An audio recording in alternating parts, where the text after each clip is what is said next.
Hello, welcome to you all. This is the summary of supernatural story called House Call. And it is presented by Prajwal and Rajesh. And it goes like this. The story took place on the 26th of December, 1903 in Berlin, Germany. The famous German surgeon, Dr. Emil Braun, was sitting alone in the dining room of his apartment trying to write notes about the surgery while having his dinner. Soon he dozed off, but woke up when he heard the doorbell ring. He heard a child talking about her sick mother to Mrs. Braun. He went to the door and saw in the semi-darkness a little girl of perhaps 6 or 7 who was wearing a cotton dress and shabby shoes. Over her head, she had a ragged shawl which she was holding together at the neck. The doctor felt sympathy for the child and her sick mother and became ready to go with her. It was raining lightly outside as the doctor walked down the steps to the street, but the girl was already almost a block up the street, waiting for him.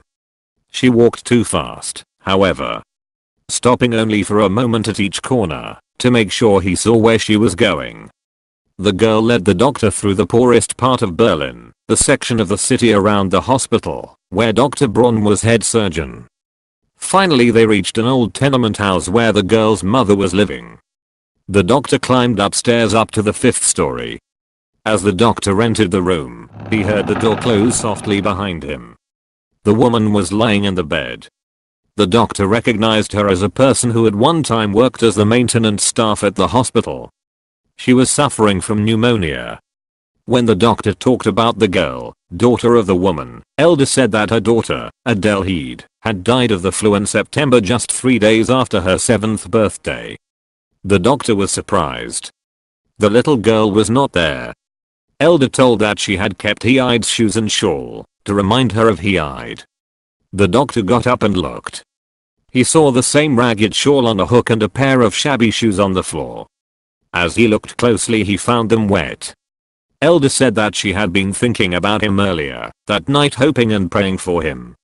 As she was talking, she felt asleep.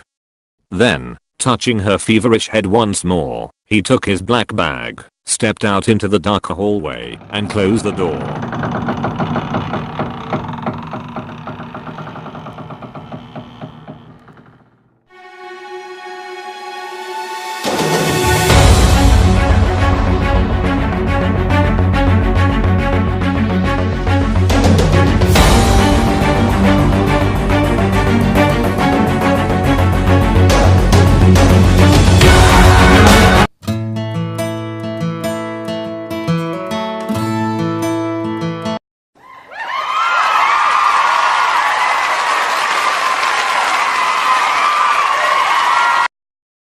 And here comes the end of the story.